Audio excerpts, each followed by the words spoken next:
Que a graça do Senhor Jesus Cristo, o amor de Deus, o nosso Pai, e a comunhão do Espírito Santo, em mais um sábado, esteja com cada um de nós. Amém? Bom, desejo a todos um sábado novamente feliz e muito abençoado. E agradeço pela semana que tivemos. Louvado seja Deus pelas experiências que passamos aqui. E antes que eu me esqueça, nem todos puderam acompanhar o desenvolvimento dessa semana de oração, mas aqui estão diversas pessoas que ao longo dessa semana estiveram jejuando e orando pela igreja. Mais de 50 pessoas assumiram um compromisso de orar por essa semana de oração e hoje, inclusive, tem um grupo de pessoas que estão jejuando e ao final nós vamos quebrar o nosso jejum com um banquete maravilhoso aqui na igreja, né? Nós precisamos ter temperança porque a tentação vai ser grande. Mas eu agradeço imensamente, irmãos, eu creio que Deus se manifestou. Nós tivemos a igreja bastante cheia ao longo de toda a semana, mesmo saindo daqui tarde, muitos fizeram sacrifícios para virem e eu creio que Deus nos recompensou com bênçãos especiais.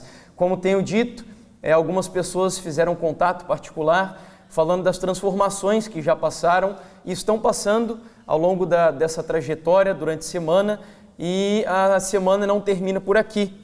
A verdade é que muitas vezes, quando se encerra uma programação como essa, o nosso pensamento é que pronto, a programação terminou.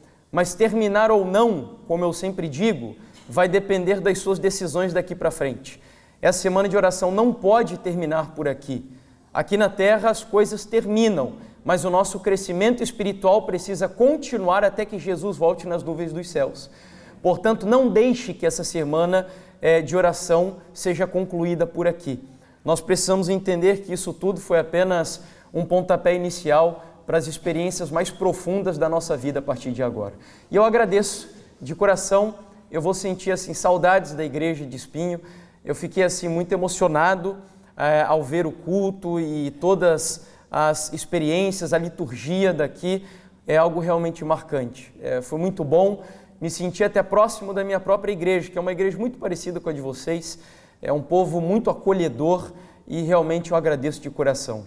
Deus seja louvado por tudo. Eu não sei se vamos nos rever ainda aqui nesse mundo, mas se não, eu espero que a gente se encontre lá no reino dos céus. Esse é o meu desejo. Orem por mim, pela minha esposa, orem pelo nosso ministério, orem por esse trabalho aqui da Última Verdade Presente. Nem todos aqui ouviram o que eu disse ao longo da semana, mas eu tenho um canal no YouTube chamado Última Verdade Presente. E hoje, por sinal, você vai descobrir por que esse nome, Última Verdade Presente.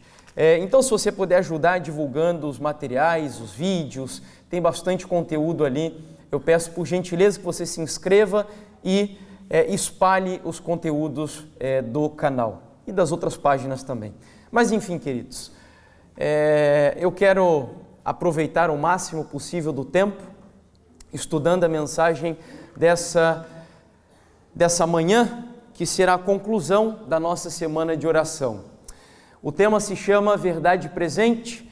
Ao longo da semana, nós estivemos aqui estudando acerca de grandes desafios que cercam a igreja cristã, desafios na área da identidade cristã.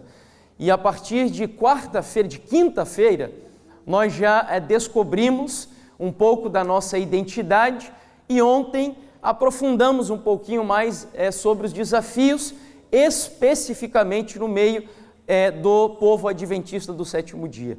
E hoje a nossa intenção é sairmos daqui entendendo um pouco melhor acerca da nossa missão. Por que existe uma igreja adventista do sétimo dia? Qual é a razão?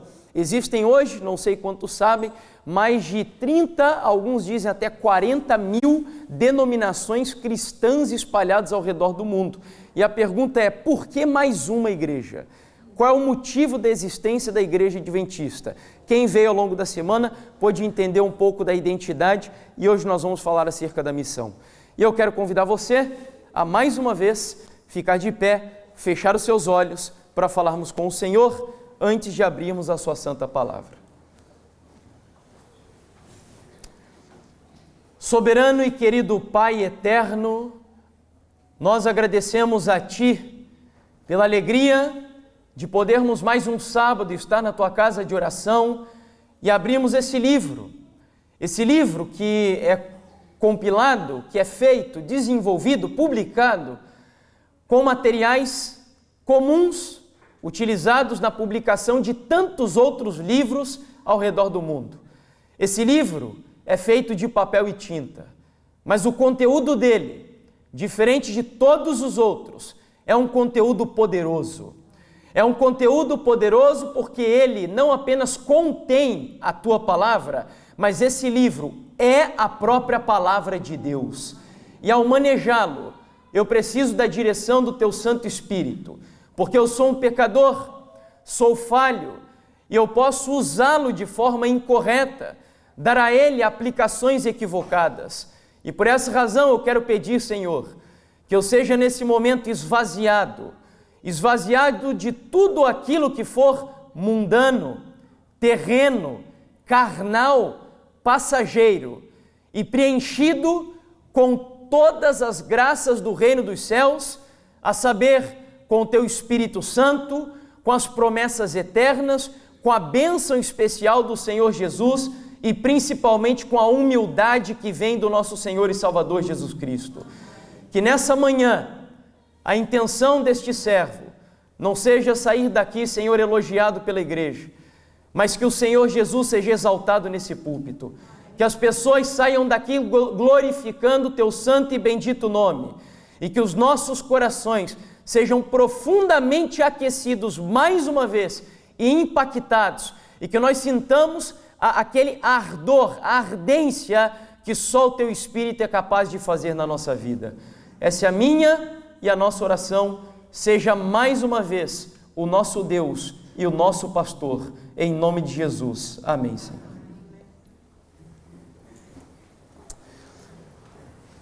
Abra a sua Bíblia no Evangelho de Mateus, capítulo 27.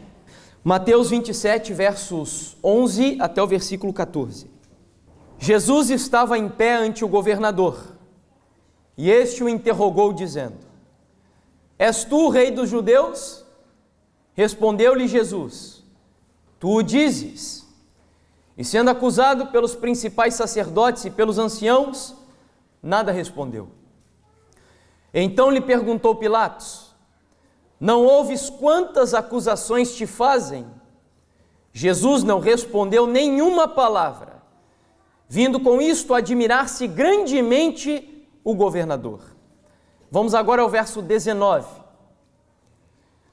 E estando ele, Jesus, no tribunal, sua mulher, a mulher de Pilatos, mandou dizer-lhe: Não te envolvas com esse justo, porque hoje em um sonho muito sofri por seu respeito. Até aí. Um dos episódios que, na minha opinião, é dos mais dramáticos registrados na palavra de Deus, é justamente a experiência de Pôncio Pilatos, vivendo uma batalha, uma guerra espiritual, onde Cristo e Satanás estavam disputando a salvação ou a perdição desse homem. Pilatos, para quem não sabe, era um governador do antigo Império Romano. Esse homem tinha ouvido falar de Jesus Cristo através da sua esposa. A esposa de Pilatos era uma simpatizante do ministério de Jesus. Poderíamos dizer que ela era até assim, talvez distante, mas uma seguidora do ministério de Jesus Cristo. E então Pilatos já ouvira falar sobre os milagres, as curas, a popularidade do Senhor Jesus Cristo pelas terras de Jerusalém e da Judéia. Em algumas ocasiões anteriores, Pilatos já teve o mesmo dilema que nessa oportunidade estava diante dele: condenar pessoas que ele sabia serem inocentes. Porém, Pilatos era um homem de caráter fraco e vacilante. Ele prezava mais o seu cargo do que a sua moral. E muitas ocasiões, com medo de perder o seu cargo de governador do império, mesmo sabendo que a sentença de morte não era a mais correta para a vida de alguns supostos criminosos, por medo da multidão, ele acabava cedendo. Porém, queridos, naquela sexta-feira de manhã bem cedo, algo diferente se manifestou na vida e no coração de Pôncio Pilatos. Quando o Senhor Jesus foi apresentado a ele, os traços mais sublimes e puros que estavam escondidos na vida daquele homem foram despertados. Algo o fazia recuar, porque quando ele olha para a face de Jesus, ele vê ali pureza, serenidade, inocência, santidade, justiça e, acima de tudo, ele reconhece como se estivesse diante do próprio Deus. E então Pilatos agora passa a recuar e a entrar em um diálogo com Jesus acerca da verdade, acerca do reinado dele. Era como se o Espírito Santo realmente estivesse convencendo aquele homem que ele não deveria sentenciar o Filho de Deus. Volto a repetir, o céu e as trevas estavam disputando a vida de Pôncio Pilatos. Sim, eu não sei se você sabia, mas a luta entre o bem e o mal, esse espetáculo que há muitos milênios tem acontecido na história do universo, em algumas ocasiões, ele é específico na vida de seres humanos. E agora, tenta imaginar, uma única decisão tomada por Pilatos poderia colocá-lo no reino dos céus ou no lago de fogo. Diante dele, uma única escolha o faria receber a vida eterna ou a morte eterna. E então, Pilatos, nesse dilema, pensa em algumas opções através das quais ele se livraria dessa decisão, dessa escolha. A primeira delas foi enviar Jesus para o tribunal de Herodes. Herodes era um tetrarca da Galileia, Jesus era um galileu, não haveria, portanto, problema algum de que Herodes interrogasse Jesus. E então Jesus é enviado para Herodes, Pilatos fica tranquilo, Herodes inicia o seu interrogatório, que na realidade foi uma cena de escárnio e de zombaria. O curioso é que diante de Herodes, Jesus não fala uma palavra sequer. Durante todo o julgamento ele permanece em um silêncio sepulcral. E a única conclusão que eu chego é que para Herodes a porta da graça já havia sido fechada. Porque Herodes tinha pedido a cabeça de João Batista sabendo que ele não era digno daquela sentença. Ou seja, Herodes tinha cometido aquele pecado que a Bíblia chama de blasfêmia contra o Espírito Santo. Ele violentou a sua própria consciência e agora a voz da misericórdia de Deus não mais intercederia pela vida daquele pecador. Sabe o que aconteceu? Jesus então foi enviado de novo para Pilatos. A coisa era com Pilatos. O céu estava querendo o coração e a vida daquele homem. A vida de Herodes já estava ali determinada no reino dos céus, porque ele já tinha feito a sua última escolha. E então agora Jesus volta para Pilatos. E Pilatos volta a interrogar a Jesus Cristo em particular, e ele tem uma nova ideia. Ao invés de sentenciar a Jesus, a ideia dele foi que Jesus fosse apenas açoitado. Eu não sei quantos sabem o que eram os açoites romanos, mas nas extremidades das cordas haviam como que ossos pontiagudos, que quando entravam em contato com o corpo do açoitado, aquilo vinha lacerando, rasgando a carne do indivíduo. Ellen White diz que a intenção de Pilatos com esses açoites era sensibilizar o coração das pessoas que estavam querendo a condenação de Cristo. Então agora tente imaginar Jesus depois de ser açoitado, todo ensanguentado, o seu rosto gotejando sangue que caía pelas barbas e escorria por todo o seu corpo praticamente desnudado. Pilatos então apresenta Jesus Cristo daquela forma, o Deus do universo, diante daquela multidão, e ele pergunta: estáis satisfeitos? E eles começam a gritar: crucifica-o! Crucifica-o! Eles estavam endemoniados. Então, em uma última tentativa de desespero, Pilatos agora chama Barrabás. Nós conhecemos a história. O primeiro nome de Barrabás era Jesus. Ele se chamava Jesus Barrabás. E Barrabás em hebraico significa literalmente filho do pai. Ou seja, era como se diante das pessoas estivessem dois tipos de Jesus entre os quais eles deveriam escolher: o verdadeiro Messias, Jesus o Cristo, e o falso Messias, Jesus Barrabás. O resultado da história nós conhecemos. E fato é que nada disso adiantou para livrar Pôncio Pilatos da última decisão da sua vida. Enquanto toda essa experiência acontecia, enquanto Pilatos vivia o momento mais importante da sua trajetória aqui na terra, a esposa desse homem continuou dormindo no seu aposento. E aí a história nos conta que Jesus, e eu fico maravilhado com isso, mesmo passando por toda essa cena de escárnio, zombaria e sofrimento físico, mental e espiritual, Jesus fez uma oração por Pôncio Pilatos. Ele pediu que o céu intercedesse pela vida daquele homem e desse a ele uma última oportunidade de misericórdia. Foi quando então a esposa de Pilatos, que continuou dormindo, teve um sonho. Ellen White, no livro Desejar de Todas as Nações, diz que a esposa de Pilatos viu tudo o que estava acontecendo com o seu marido. Ela viu Jesus comparecendo diante do tribunal de Herodes. Ela viu Jesus sendo açoitado.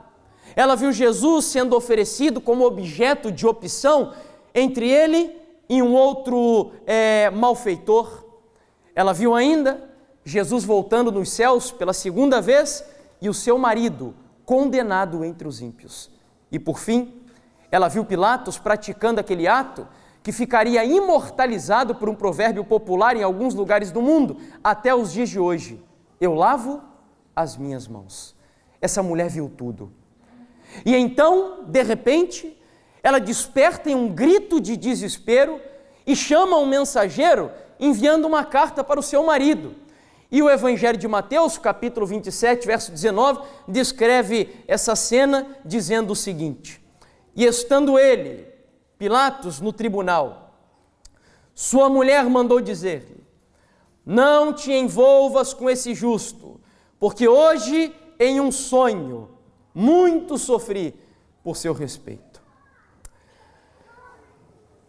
Ao introduzir a mensagem com essa história, a minha intenção é que nós entendamos algo que é característico de Deus. O que aconteceu aqui com Pôncio Pilatos, onde Deus vai dar uma oportunidade para esse homem quando ele está diante da última decisão da sua vida, é algo intrínseco ao caráter de Deus.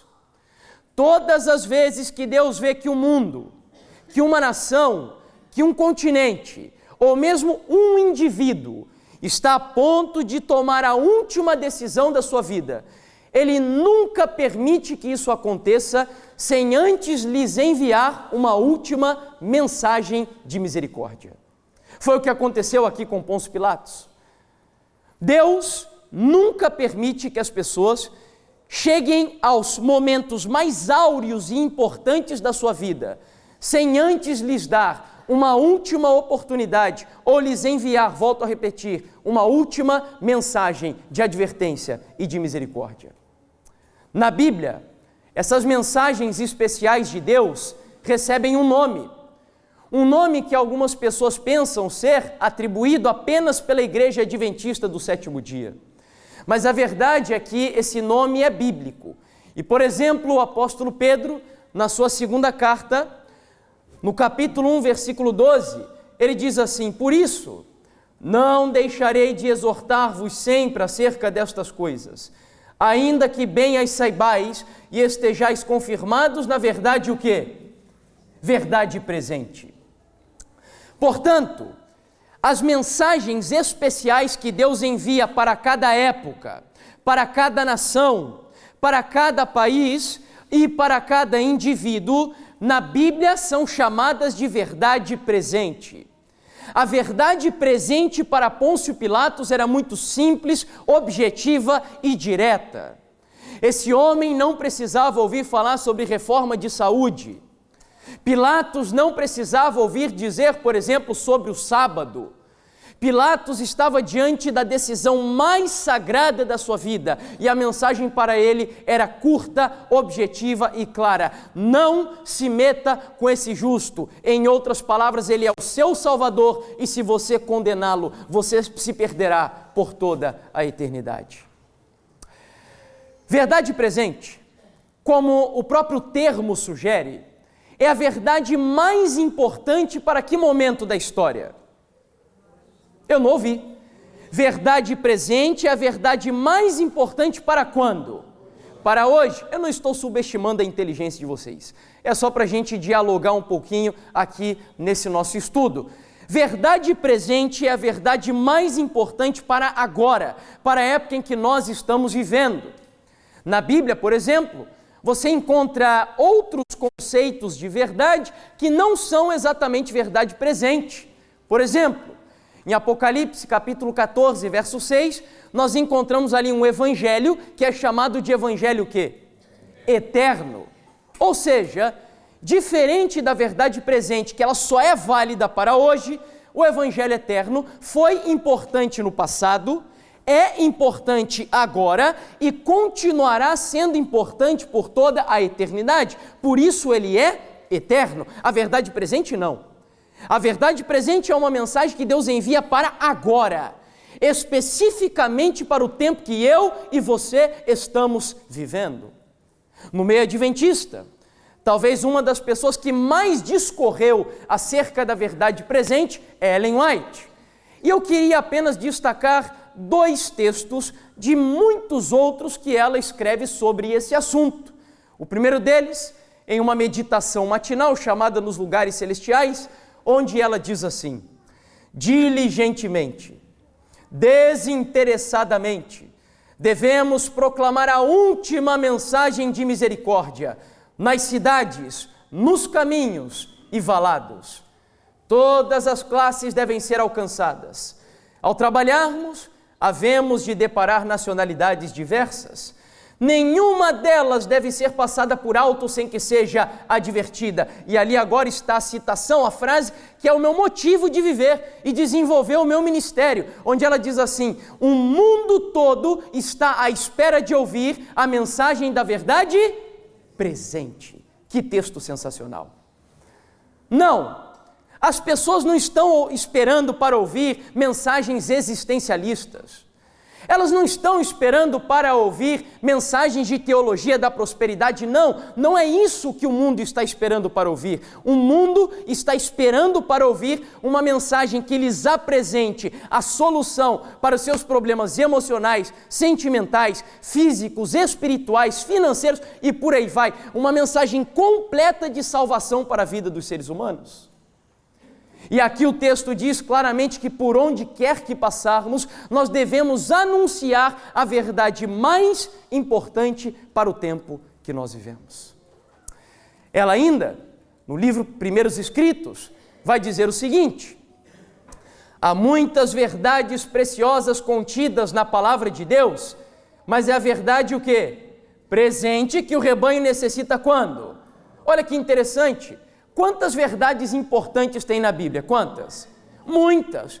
Mas, mesmo assim, é a verdade presente que o rebanho de Deus mais precisa para os dias de hoje. E eu esqueci de dizer mais um detalhe. Quando o apóstolo Pedro diz assim, que nós precisamos estar confirmados na verdade presente, sabe qual é a única forma de você estar confirmado na verdade presente? São 3 maneiras. Você precisa conhecê-la, vivê-la e anunciá-la. Se você negligencia qualquer uma dessas coisas, você não está confirmado na verdade presente. Eu preciso conhecer a verdade, viver a verdade e pregar a verdade presente. Além disso, nós também podemos aqui concluir a partir desse texto que sim, existe muita coisa importante na Bíblia, mas eu costumo dizer que você até pode não conhecer de numerologia bíblica, de geografia bíblica e até mesmo de algumas histórias bíblicas, mas é seu dever ético, moral e missiológico para com essa geração conhecer, viver e pregar a verdade presente. Às vezes, nós temos a impressão que só os adventistas falam sobre isso. Mas Martinho Lutero, que é o homem que costumo dizer que viveu muito além da sua época, ele, embora não tenha usado a expressão verdade presente, entendeu o conceito de verdades mais importantes para cada época. E aqui está o exemplo de uma das palavras dele, onde ele diz assim: se eu professo com a mais alta voz e a mais clara expressão cada porção da verdade de Deus, exceto precisamente aquela pequena porção que o mundo e o diabo estão neste momento atacando, então eu não estou realmente confessando a Cristo, por mais que eu cante de galo, clamando que o estou confessando. Vocês usam essa expressão aqui, cantar de galo? Né? A pessoa meio que estufa o peito, se achando bom. O que ele quer dizer? O cristão que diz assim, olha, eu amo a Jesus, mas não denuncia as verdades que estão sendo atacadas pelo diabo nesse exato momento, ele diz que estão apenas cantando de galo, mas não são cristãos genuínos, são aqueles cristãos que vimos ao longo da semana, esquizofrênicos. Bom, então aqui está claro que há um conceito bíblico, adventista e mesmo reformado de verdade presente. A fim de entendermos um pouco melhor o conceito de verdade presente, eu quero explorá-lo um pouquinho mais com vocês. E então, a primeira vez que a verdade presente foi anunciada no planeta Terra, depois do pecado, foi justamente para Adão e Eva. E curiosamente, eu pergunto o seguinte: vocês acham que Adão, por exemplo, e Eva precisavam receber alguma mensagem na área da vestimenta, ensinando para eles como se vestir de maneira decente? Vocês acham que eles precisavam ouvir sobre isso? Não, é claro que não. Vocês acreditam que Adão e Eva precisariam ouvir, por exemplo, sobre mensagem de saúde? Vocês acham que eles comiam porcaria naquela época? Não, é claro que não. A mensagem para Adão e Eva, depois da queda, foi muito simples, mas extremamente importante para aquele momento. Nós chamamos em teologia de proto-evangelho. Em Gênesis capítulo 3, versículo 15, nós encontramos a primeira verdade presente pós-pecado, onde a Bíblia diz assim: porém, inimizade entre ti e a mulher, entre o seu descendente e o teu descendente, este ferirá a cabeça e tu lhe ferirás o calcanhar. Portanto, Adão e Eva só precisariam ouvir uma coisa: vocês só não morreram hoje, porque muito em breve virá um substituto que morrerá no lugar de vocês. Porém, passando 1656 anos depois da entrada do pecado, o mundo antediluviano já vive uma realidade totalmente diferente. E agora vocês vão me ajudar.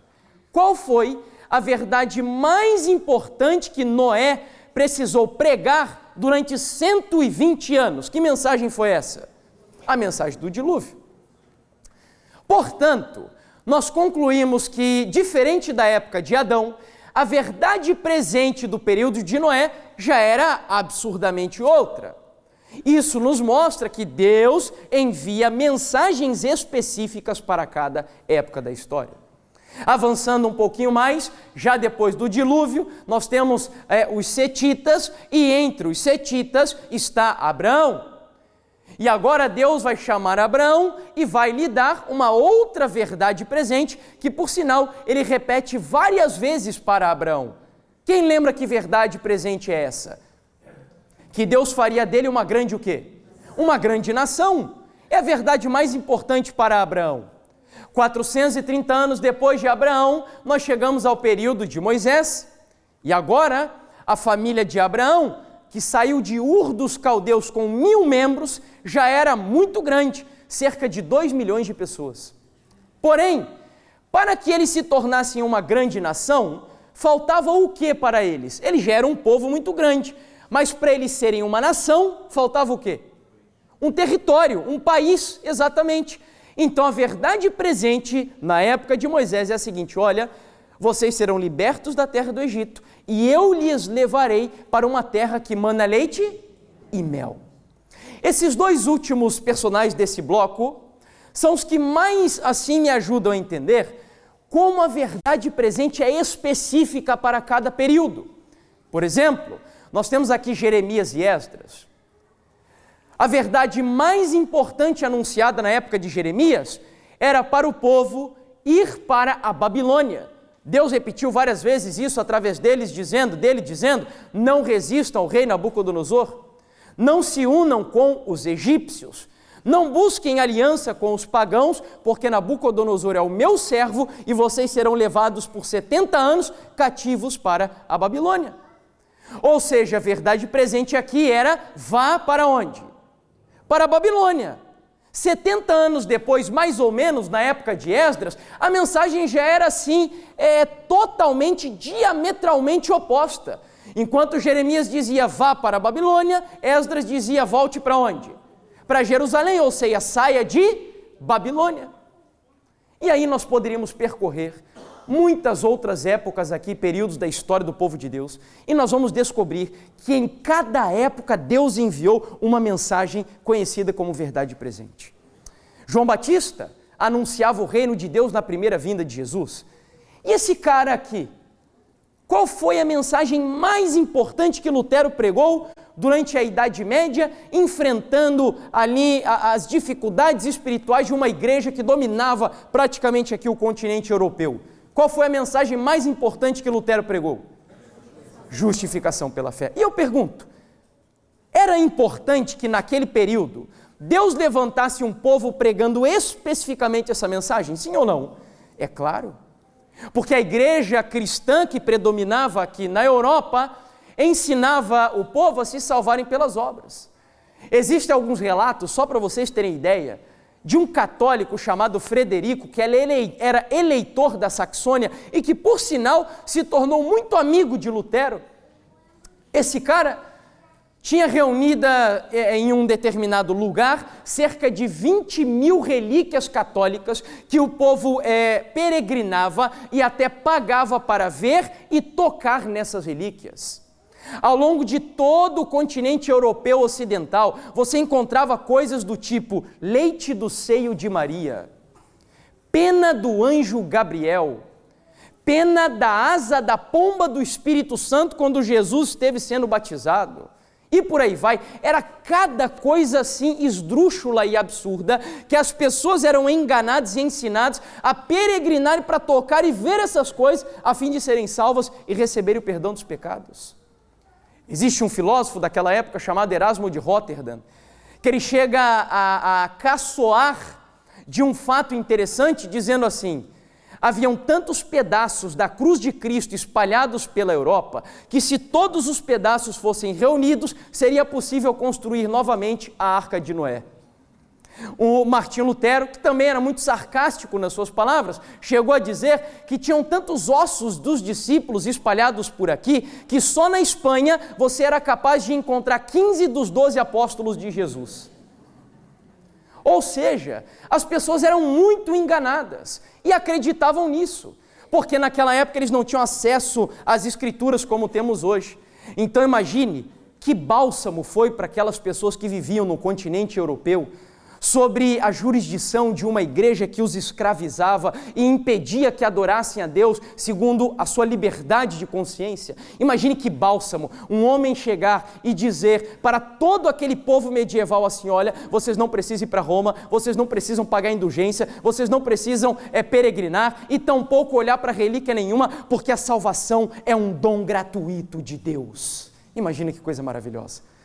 Essa foi a verdade mais importante da época de Martinho Lutero.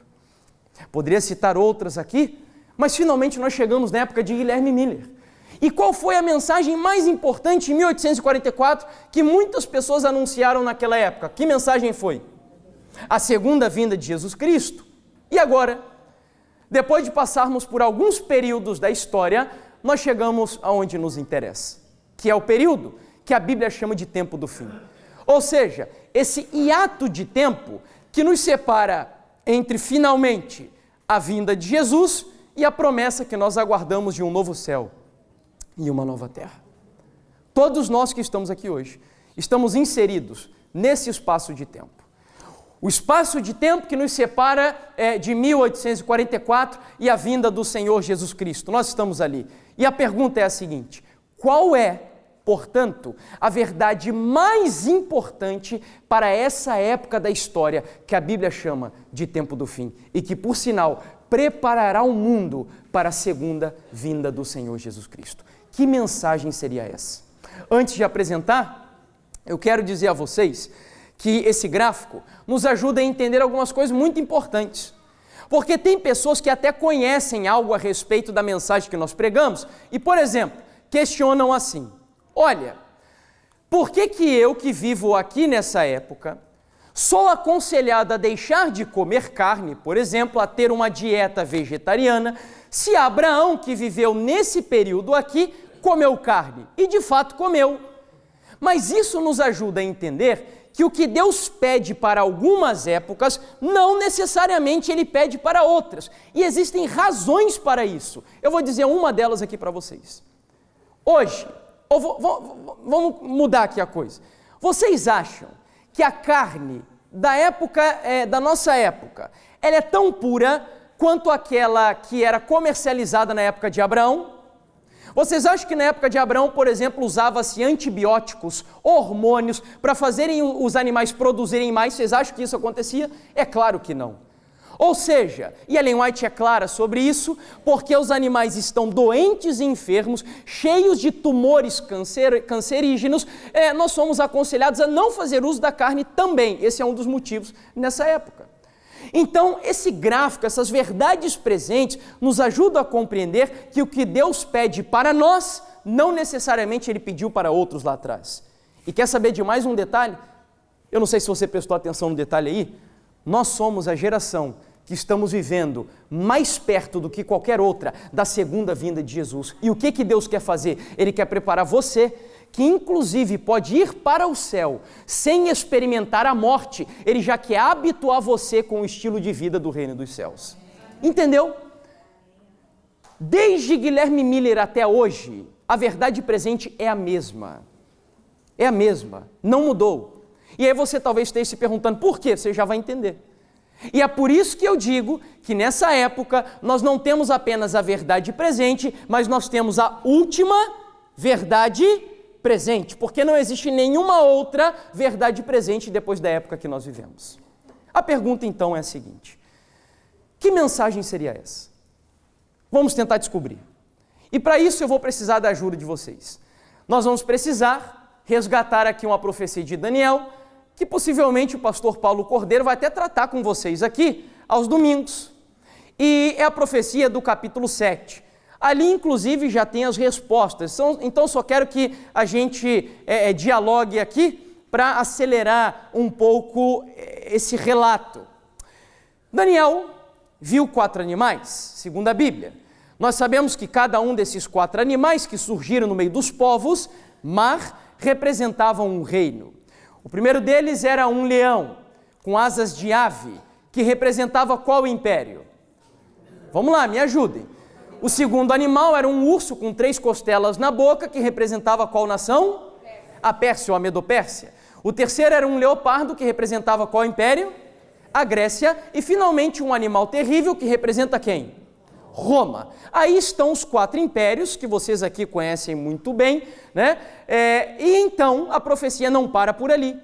Ela continua mostrando que na cabeça do mesmo 4º animal, ou seja, do Império Romano, subiriam 10 chifres, que agora vão representar a divisão do Império Romano aqui no Ocidente em 10 tribos bárbaras ou germânicas, como são conhecidos na história, e que deram origem, inclusive, aos países aqui europeus. Bom, nós temos então, finalmente, na profecia, mais um chifre, que também surge de Roma, da mesma cabeça de Roma, que representa agora o Império Romano Papal. É um chifre pequeno. O que eu quero que a gente destaque dessa passagem? O capítulo 7 de Daniel está escrito em ordem cronológica. Se você presta atenção, nós temos aqui um império surge e ele cai.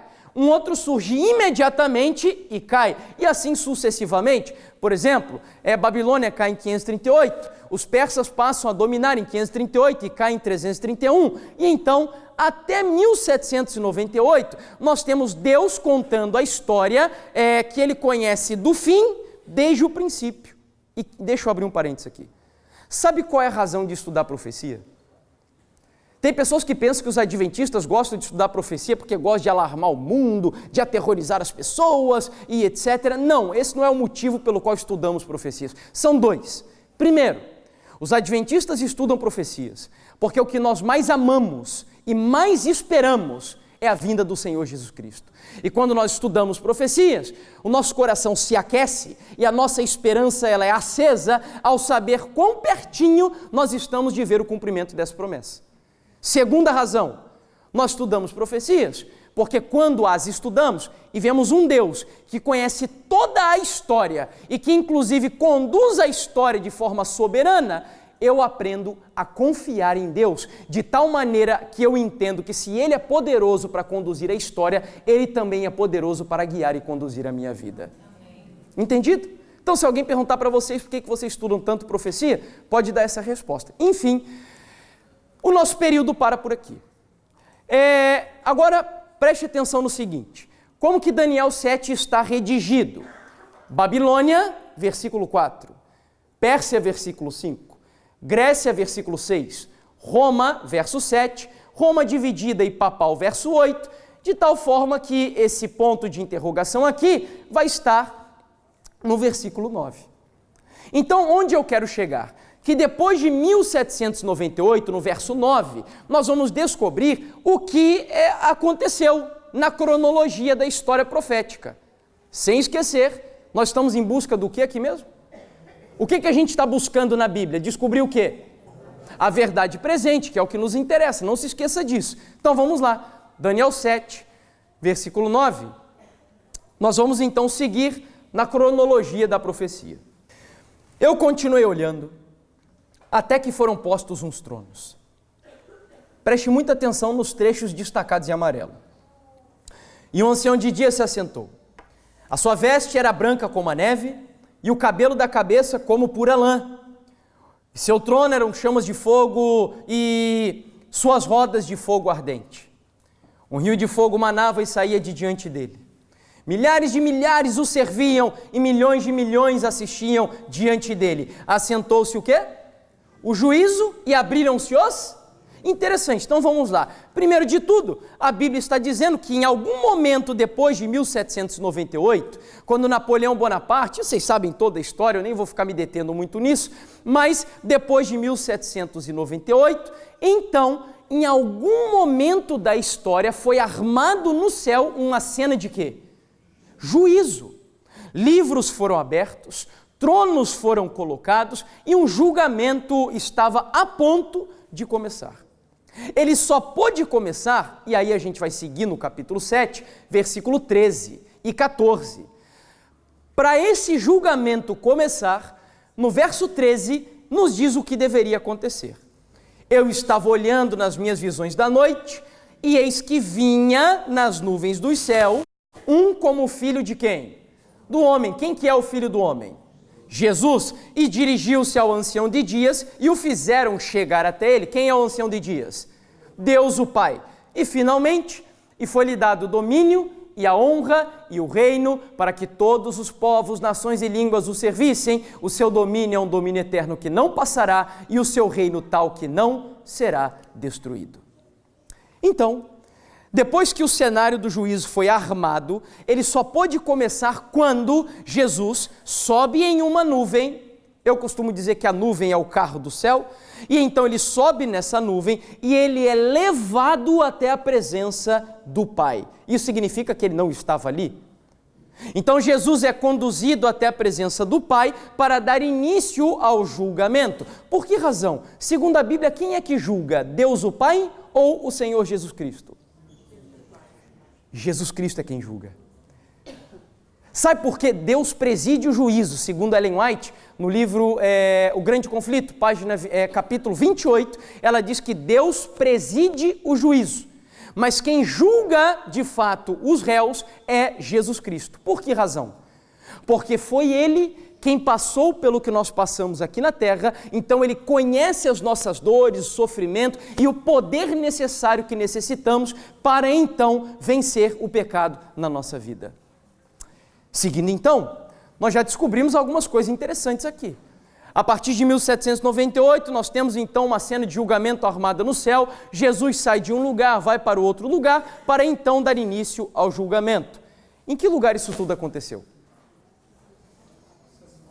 No santuário? Como nós podemos provar que aconteceu no santuário?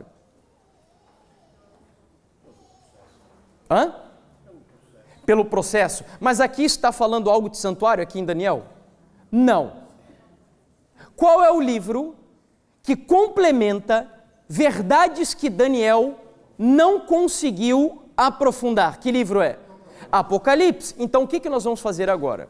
Nós vamos abrir um capítulo do Apocalipse, onde há um complemento de uma experiência que aconteceu nessa mesma época, e ele vai usar inclusive elementos do que está aqui no capítulo 7 de Daniel. Onde? Apocalipse capítulo 11. Abra aí a sua Bíblia. Apocalipse capítulo 11, e nós ainda estamos em busca da verdade presente. Apocalipse capítulo 11, versos 15 ao 19.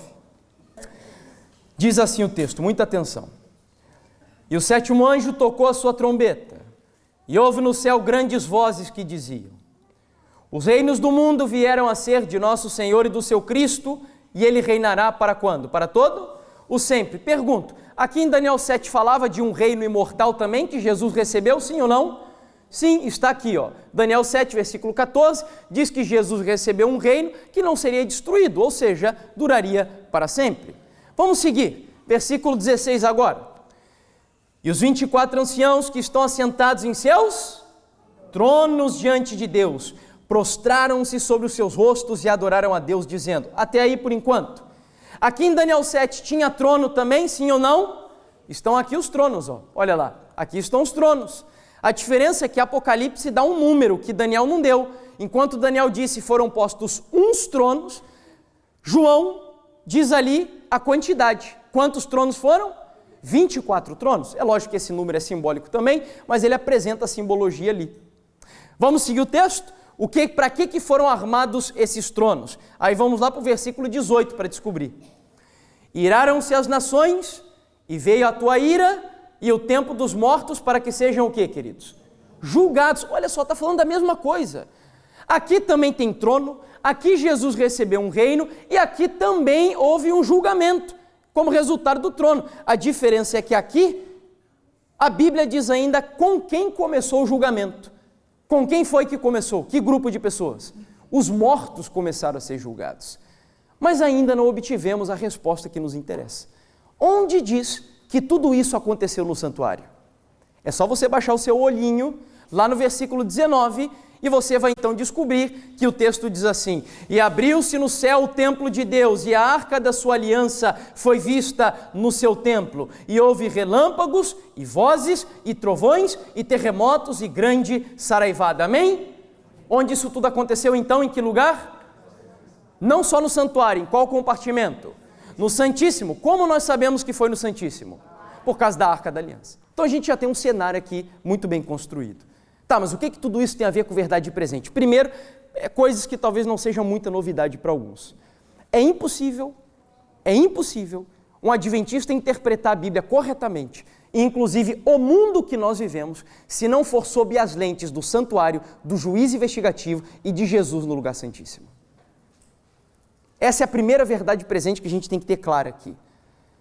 Todo adventista que não tem um conceito correto de santuário celestial, santíssimo, arca da aliança e juiz investigativo, ele está, assim, absurdamente distante da realidade da missão da igreja e da verdade presente da igreja.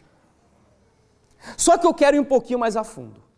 E para isso agora, nós vamos abrir o microscópio de Deus, Ellen White, e o que nós vimos na Bíblia, ela vai agora detalhar, ela vai esmiuçar. E para isso, esse é um momento desse estudo que eu sempre gosto de convidar a igreja, mais uma vez, para fechar os olhos e a gente fazer uma breve oração, porque é um texto que eu preciso que o Espírito Santo fale muito ao seu coração. Pode fechar os olhos e nós vamos orar? Querido Pai, Senhor, Tu sabes que esse texto que será lido é um texto que fala demais ao meu coração, Senhor. E eu sei que eu não tenho a capacidade de fazer com que na vida da igreja esse texto faça o que tem feito na minha vida. E é por isso que eu peço o auxílio do Mestre dos Mestres, que o Espírito Santo faça com que essa citação vibre cada célula do nosso coração em nome de Jesus e nos dê o entendimento para compreendermos o que o Senhor quis dizer quando pegou a mente da tua serva, ajudando-a a redigir as palavras que serão lidas. Essa é a minha e a nossa oração. Por Jesus. Amém, Senhor. Muita atenção aqui agora, não se distrai com nada, porque a citação ela é fundamental para o nosso tema dessa manhã. Encerrando-se o ministério de Jesus no lugar santo, e passando ele para o lugar santíssimo, e ficando em pé diante da arca, a qual contém a lei de Deus, enviou um anjo poderoso com uma terceira mensagem ao mundo. Um pergaminho foi posto na mão do anjo, e descendo ele à terra com poder e majestade, proclamou uma terrível advertência, com a mais terrível ameaça que já foi feita aos homens. Esta mensagem estava destinada a pôr os filhos de Deus de sobreaviso, mostrando-lhes a hora de tentação e angústia que diante deles estava. Disse o anjo: serão trazidos em cerrado combate com a besta e sua imagem. Sua única esperança de vida eterna consiste em permanecer firmes nessa mensagem, obviamente. Posto que sua vida esteja em jogo, deverão reter com firmeza a verdade. O terceiro anjo encerra assim sua mensagem. Aqui está a paciência, a perseverança dos santos que guardam os mandamentos de Deus e a fé em Jesus. Agora, muita atenção, porque esse é o trecho principal. Ao dizer ele estas palavras, aponta para o santuário celeste. A mente de todos os que abraçaram esta mensagem, uma pequena pausa aqui. Quando Jesus entrou no lugar santíssimo, nós vimos ali que ele parou na frente de que móvel? A Arca da Aliança. Ele para ali por alguma razão, vou explicar isso já no final do estudo. Mas quando ele vai na frente da arca, ele pega um pergaminho. E é lógico que nesse pergaminho tinha uma mensagem. Então ele pega essa mensagem e entrega para qual anjo, segundo o texto? Opa, não ouvi. Para qual anjo Jesus deu o pergaminho quando ele entrou no lugar santíssimo? Que anjo foi? Está aqui, ó, não esqueçam disso. Porque a Bíblia fala do primeiro, a Bíblia fala do segundo e ela fala do terceiro anjo. Sabe por que isso tudo é importante? E antes que eu esqueça, eu vou repetir algo que eu disse durante a semana. Raciocina comigo. Tinha muita gente que está aqui e que talvez não esteve durante toda a semana. Raciocina comigo. Nós estamos no período da última igreja do Apocalipse, não é? A igreja de Laodiceia. Também no último selo dos 7 que estão ali, concorda? Ok, o 7º selo. Também nos encontramos no período da 7ª e última trombeta. Além disso, pelo que estudamos, Jesus está em qual compartimento do santuário celestial? Em qual? No Santíssimo, que é o terceiro. Tem algum outro depois desse? Não, então ele está no último compartimento do santuário.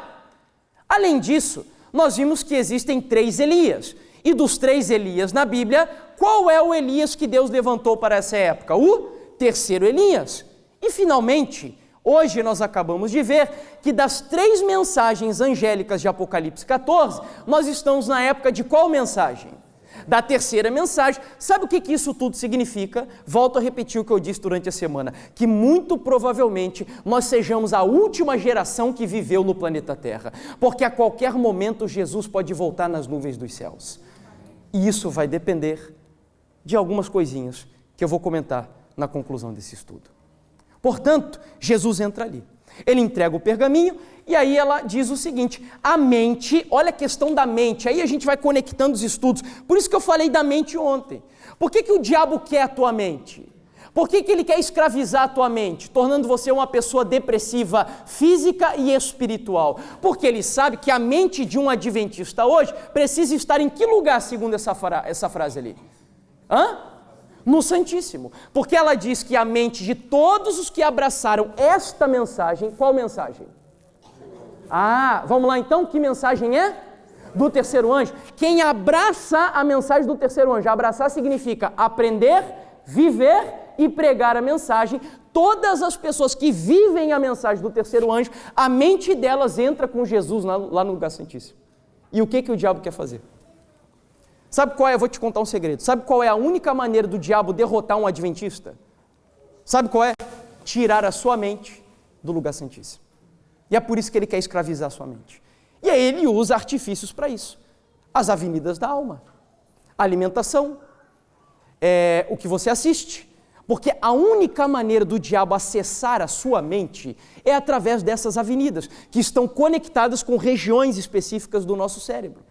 Então ele vai trabalhar com você para escravizar você, porque o objetivo dele é tirá-lo de dentro do lugar santíssimo. Segue o texto. A mente de todos os que abraçaram esta mensagem é dirigida ao lugar santíssimo, onde Jesus está, em pé diante da arca, fazendo sua intercessão final para todos aqueles por quem a misericórdia ainda espera e pelos que ignorantemente têm violado a lei de Deus.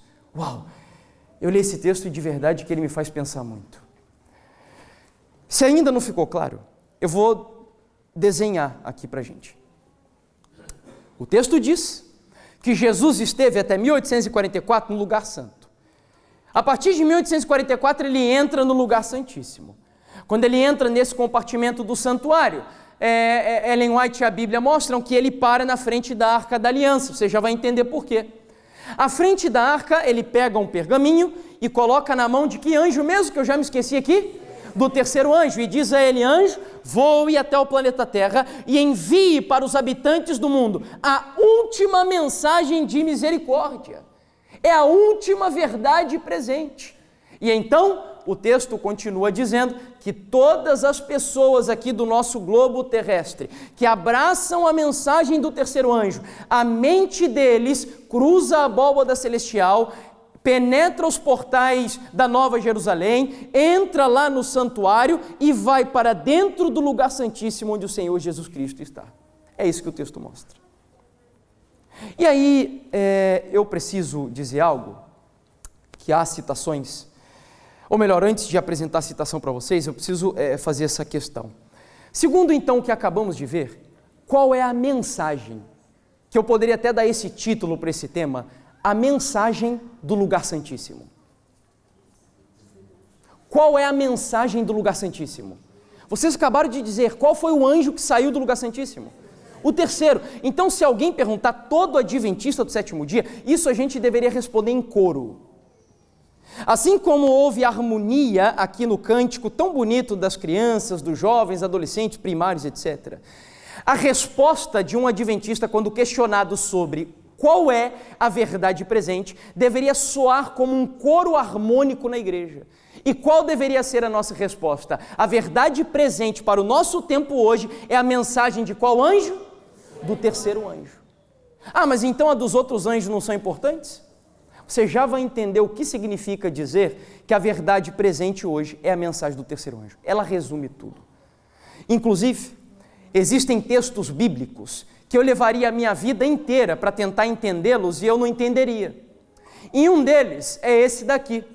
E eu acredito que esse texto é uma promessa. Para quem esteve aqui ontem, vai fazer muito sentido essa passagem. Porque Deus diz assim: pois quem conheceu a mente do Senhor, que o possa instruir. Nós, porém, temos a mente de Cristo. Quem crê e deseja que isso seja uma promessa na sua vida, diga um amém. Amém. Em nome de Jesus. Já pensou termos a mente de Cristo? Sabe o que isso significa? Para quem esteve aqui ontem. Lembra que nós mostramos que Elias teve depressão? Lembra que nós vimos que João Batista teve depressão? Mas teve alguém aqui nesse mundo que foi tentado a se deprimir e venceu. Ellen White, no Desejar de Todas as Nações, diz que Jesus ali foi tentado a se desanimar, ou seja, perder a confiança em Deus. Mas graças a Deus que assim como Jesus venceu a depressão física e espiritual, Ele também pode dar a vitória para cada um de nós que estamos aqui. Basta desejarmos a mente de Cristo. E quer saber mais? Falando sobre a depressão espiritual, que é um problema na área da nossa missão, que a gente comentou ontem, deixa eu dizer algo para vocês. Quantos anos tinha Jesus quando Ele descobriu pela primeira vez qual era a missão da sua vida aqui na terra? 12 anos. Onde Ele estava? No santuário. Quando Ele olhou para aquele cordeirinho morrendo, Ele viu ali a sua própria vida. E a partir dali, Ele entendeu a sua missão. Quantos anos? Em algum momento Ele se desviou dela? Uau! O que significa ter a mente de Cristo aqui? É viver como Jesus viveu, amar o que Ele ama, gostar do que Ele gosta, fazer o que Ele faz, andar com pessoas que Ele andaria e o principal, ter um foco e um propósito na vida bem definido e ainda que o céu caia sobre a sua cabeça, que nada lhe faça desviar desse foco. Isso é ter a mente de Cristo. E nós precisamos dela para podermos penetrar com Ele lá no lugar santíssimo. Precisamos dela. Ellen White, e aqui chegamos já praticamente na conclusão do tema, falando sobre a verdade presente, ela é muito clara, repete em muitos textos, aqui coisas do tipo, a primeira e a segunda mensagens foram dadas em 43 e 44, e encontramos-nos agora sob a proclamação da terceira. Porém, todas as três devem ser proclamadas. Pela pena e pela palavra, devemos fazer soar a proclamação, mostrando-lhes a ordem e a aplicação das profecias que nos trazem até a mensagem do terceiro anjo. Aí alguns talvez estejam pensando assim, mas irmão, e onde fica a pregação do evangelho nisso? Então só tem que pregar a verdade presente?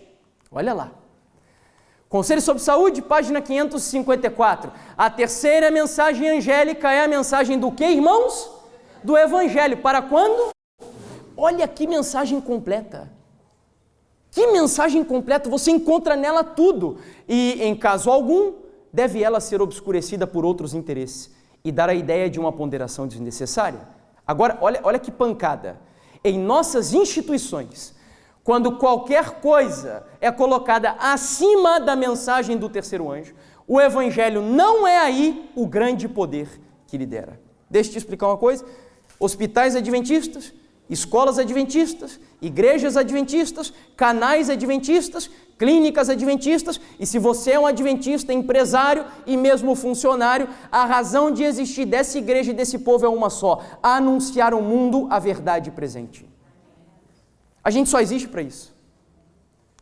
Portanto, se na sua empresa hoje, você é empresário, não tem conseguido encontrar alguma maneira de usá-la para abençoar o mundo e apresentar às pessoas a verdade presente, a mensagem do terceiro anjo, em nome de Jesus, trate de fazer isso. Porque Deus precisa de você. Deus precisa que a gente se envolva. Sabe, eu não gosto muito de coisas do tipo assim, nós precisamos fazer trabalho missionário. Eu não gosto muito disso. Porque particularmente eu não acredito que a igreja primitiva agendava trabalhos missionários. Tipo assim, olha, hoje a gente precisa fazer trabalho missionário. Não, você não faz trabalho missionário, você é um missionário. Nós temos que compreender isso. Nós não fazemos missões pontuais, nós deveremos ser a própria missão de Deus aqui na terra. Ao entrar em contato com as pessoas, você deve ter um interesse sim. Ah, mas então eu devo ter interesses escusos por tais? Sim, porque o seu interesse escuso, ele é genuíno, salvar a vida de seres humanos que estão condenados à morte eterna. Portanto, viva a missão e não apenas faça a missão. É muito importante isso, porque, pelo que vimos, o mundo todo está à espera de ouvir. O que o mundo está esperando para ouvir? A mensagem da verdade presente. Eu precisaria aqui de praticamente, sem exagero, um mês com vocês para a gente explorar a mensagem do terceiro anjo. Estudando a mensagem do primeiro, a mensagem do segundo, a mensagem do terceiro, talvez fosse até pouco, porque eu até já tenho algumas coisas organizadas. A minha intenção é preparar também uma semana de oração, estudando ponto a ponto a mensagem do primeiro anjo, entendendo o que é o Evangelho eterno, o que é temer a Deus, o que é dar glória a Deus, juízo de Deus, adoração a Deus e etc. E já está quase pronta, mas nós precisaríamos de tempo. Mas para não encerrarmos assim, sem pelo menos um panorama do que é a mensagem do terceiro anjo, eu queria que você ficasse com essa imagem na sua mente. Porque aí está, e aqui estão as referências de Ellen White, que justificam a confecção dessa imagem. A mensagem do terceiro anjo, ela pode ser representada por um corpo que é responsável por unificar a mensagem. Então esse corpo tem uma cabeça, que é Cristo, tem um coração, que é que mensagem? Justificação pela fé, mas ela também tem um braço direito, esse é mais fácil. Qual que é o braço direito da mensagem do terceiro anjo? A reforma de saúde. E tem aqui, essa é a única parte do corpo que eu ainda não encontrei assim um texto claro. Embora haja uma citação no Testemunhos Seletos, volume 2, capítulo 58, onde ela diz assim, a mensagem do terceiro anjo é a verdade. A ciência da verdadeira educação é a verdade. Então ela relaciona a verdadeira educação com a mensagem do terceiro anjo. E eu fiquei inclusive sabendo que vocês terão a visita de um mensageiro aqui que vai falar só sobre esse assunto para vocês. E quer saber mais? Se eu fosse você, eu já começaria a assim, fazer planos para não faltar em nenhum desses dias. Sabe por quê? Porque não existe restauração do plano de Deus na identidade adventista na nossa vida se essa restauração não começar por essa mensagem aqui. Sabe por que razão?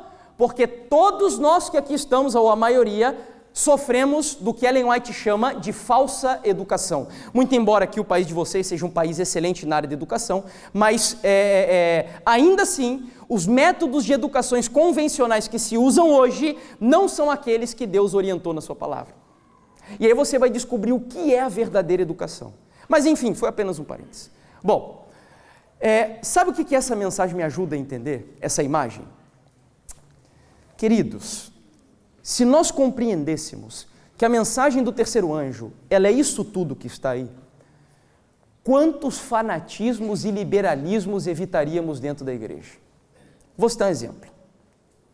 Tem pessoas que abominam ouvir falar de mensagem de saúde. Quando sabe que vai ter, igual vocês terão aqui hoje à tarde, palestra de saúde, as pessoas, se pudesse arrancar o braço fora, se pudesse decepar, esquartejar o corpo e mandar o braço lá para o quinto dos infernos, a gente mandaria. Alguns do nosso meio. Que saúde o quê? Afinal de contas, eu não sou salvo pelo que eu como ou deixo de comer. Saúde e salvação não tem nada a ver. Muitas pessoas usam essa desculpa. Estão errados. Os outros extremos, o outro. Alguns só falam sobre saúde. Já viu pessoas assim? Só fala de saúde. Parece que saúde é o evangelho. E Ellen White diz que a mensagem de saúde não é a mensagem do terceiro anjo. Ela é o quê? O braço direito. E braço é braço.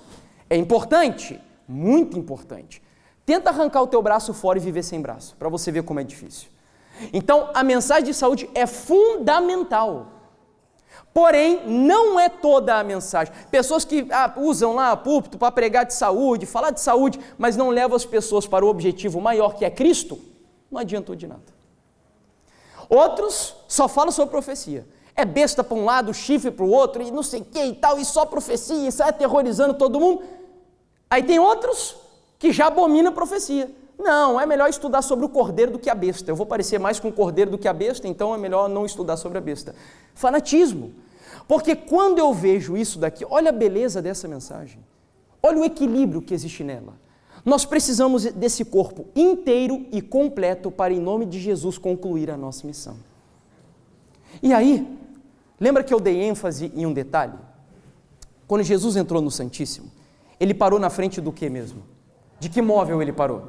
Aí eu me perguntei, Senhor, por que na frente da arca? Qual que é o motivo de Ellen White falar isso, da Bíblia falar isso? O que tem de importante dizer que Jesus parou na frente da arca? É lógico que tem a questão da expiação, mas existe algo também ali. Quantos elementos tinham dentro da Arca da Aliança? Quais eram?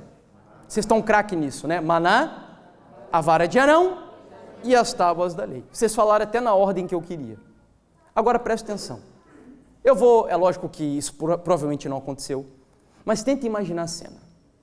À medida que a igreja adventista foi crescendo e desenvolvendo a sua missão, Deus foi dando mais luz para a igreja.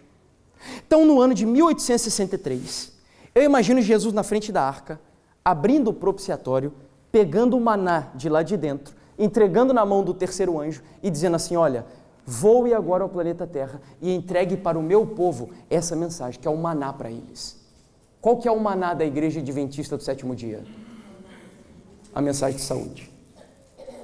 Porque o maná era uma dieta que Deus deu para o seu povo a fim de prepará-los para entrar na terra prometida, e Deus nos deu uma reforma de saúde hoje para nos prepararmos para entrar agora no reino dos céus. Depois que o povo começou a viver esse maná, que é a mensagem de saúde, vem a segunda que vocês falaram. O que vocês disseram? O maná, a vara de Arão, perdão.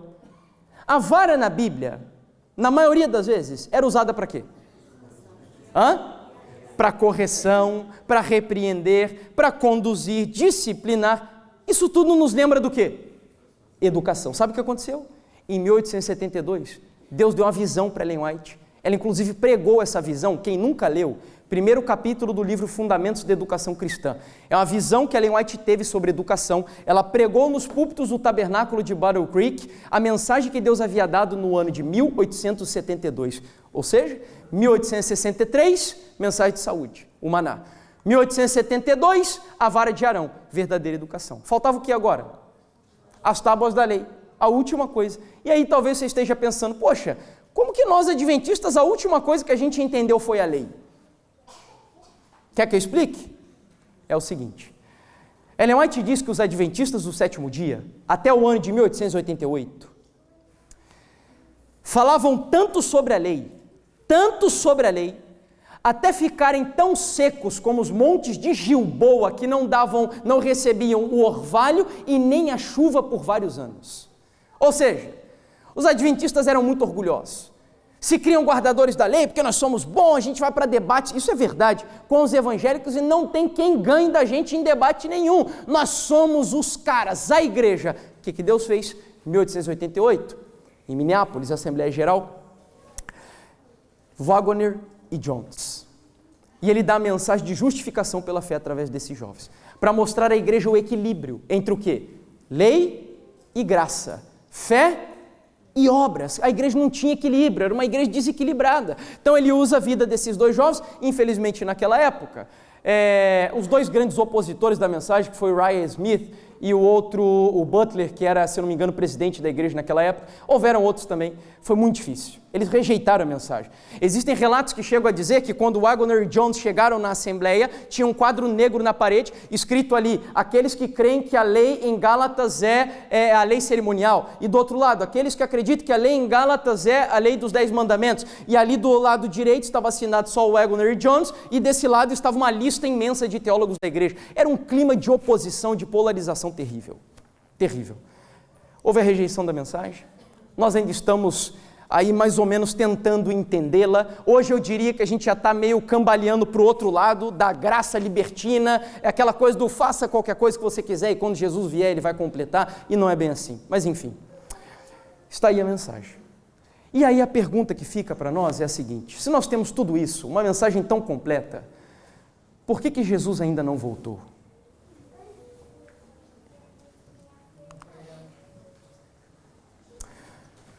Grande conflito, capítulo 26.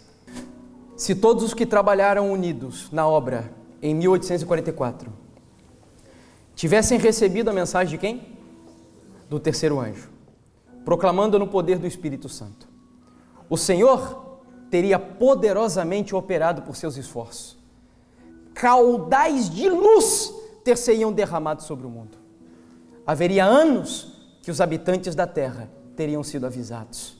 A obra final estaria consumada e Cristo teria vindo para a redenção do seu povo. Sabe por que Jesus ainda não veio? Porque nós ainda não conhecemos, não vivemos e não anunciamos. Qual mensagem, queridos? Essa é a nossa missão. Essa é a nossa missão. Vocês querem que Jesus volte? Quem quer que Jesus volte aqui? Vocês querem que Jesus volte? Amém. Querem estar preparados para que Ele volte? Amém. Sabe o que você tem a fazer a partir de agora? Restaure a sua identidade e a sua missão. Restaure. Lembra de ontem? Não vos conformeis com este século, mas transformai-vos pela renovação da vossa...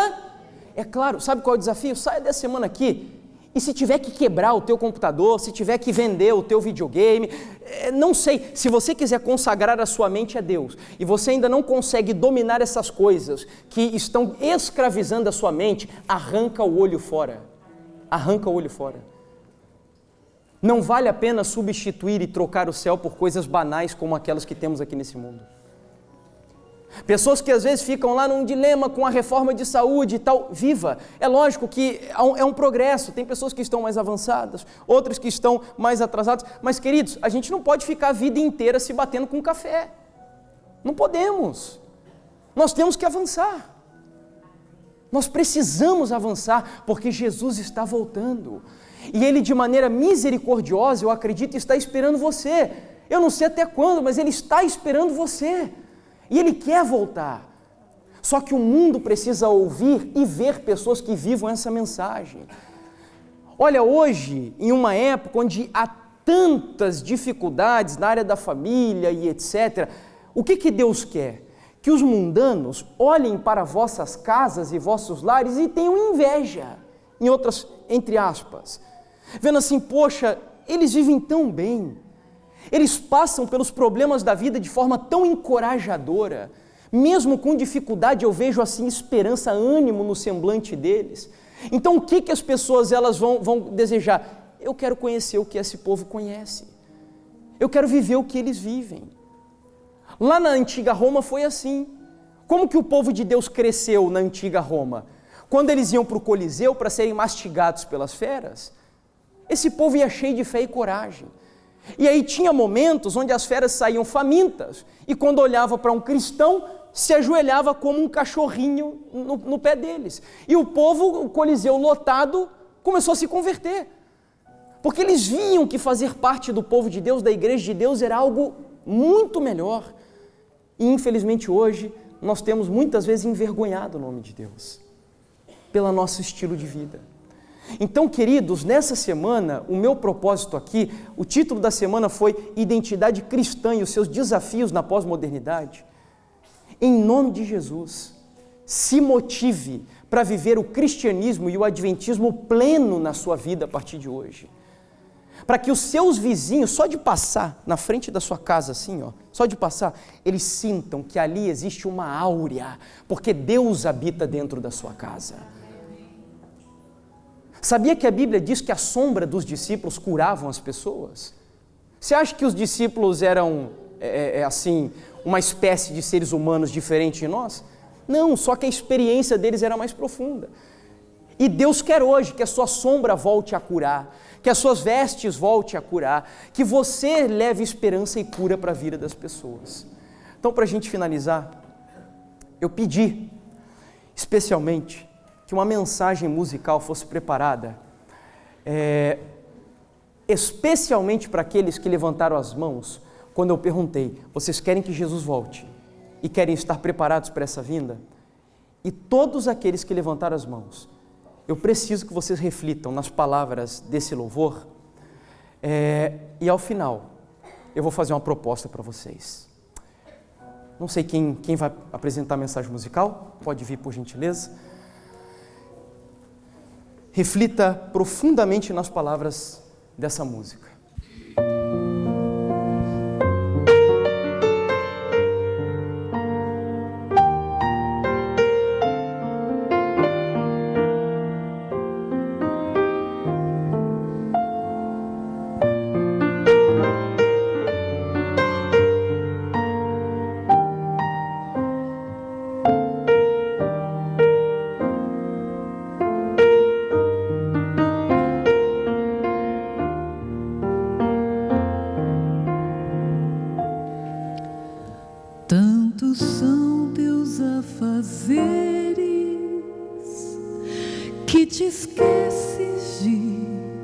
Jesus,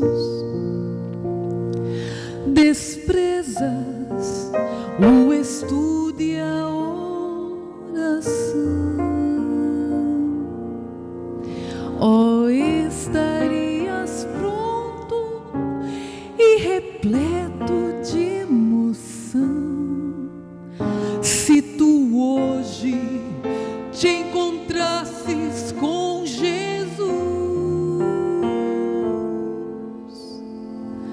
É real teu desejo de vê-lo voltar.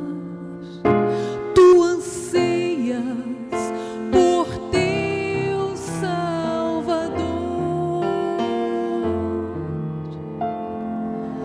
São teus lábios louvor, é tua vida amor. Queres mesmo ver Cristo voltar?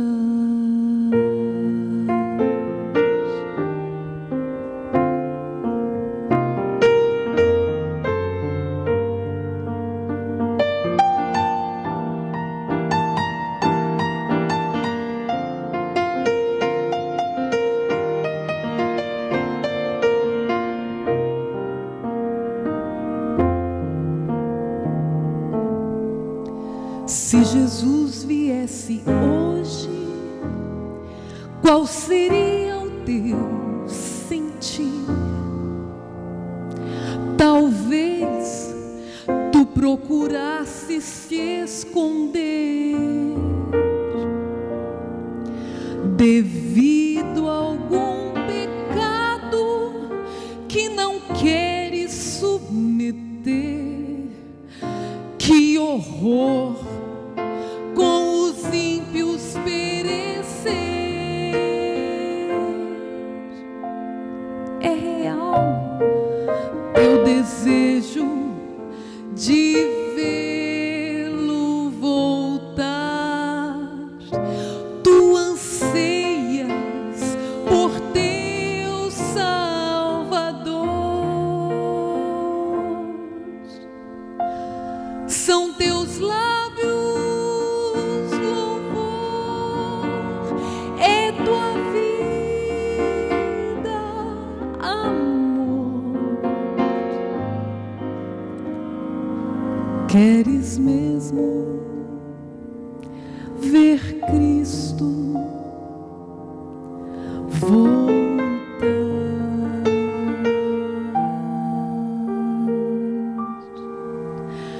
Queres mesmo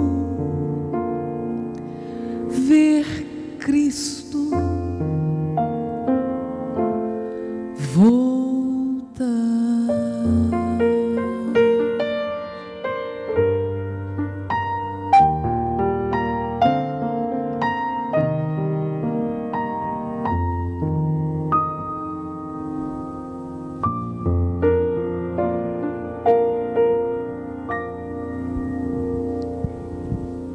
Amém.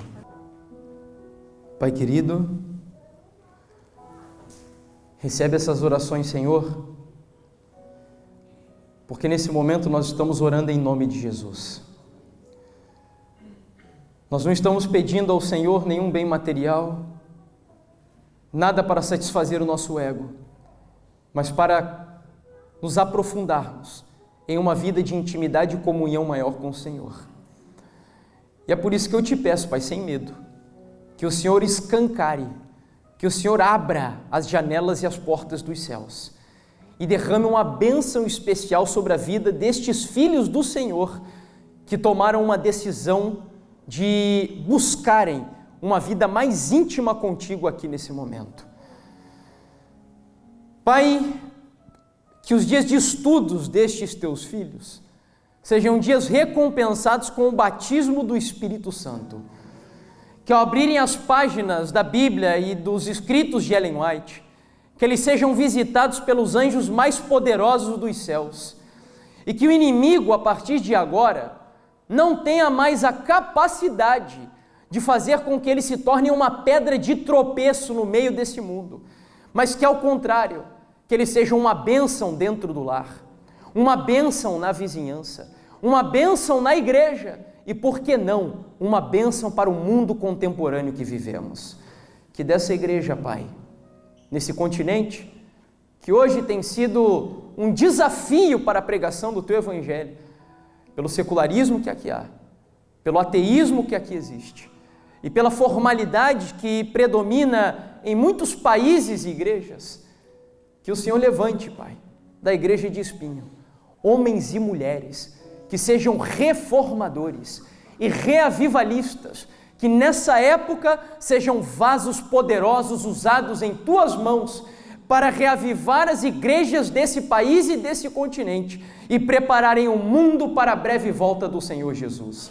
O nosso desejo é que a nossa mente não se aparte do lugar santíssimo, que o Senhor conserve a nossa vida lá dentro, pertinho do nosso Salvador, que não haja nada melhor e mais caro para nós do que estarmos a todo momento meditando no céu, amando o céu e desejando fazer a vontade soberana do nosso Deus. Essa é a minha e a nossa oração. E por fim, eu peço por aqueles que levantaram as mãos, tomando a decisão mais importante da vida, que é estudarem a Tua Palavra, para entenderem essa mensagem e então estarem preparados para que quando Cristo vier, eles estejam entre os salvos. Que o Senhor abençoe, Pai, essas pessoas que com coragem deram esse passo adiante e que a recompensa deles seja uma bênção do Teu Espírito e o galardão da salvação em nome de Jesus. Essa é a nossa súplica, o nosso clamor. Por Jesus Cristo, nosso Senhor, oramos. Amém, Pai.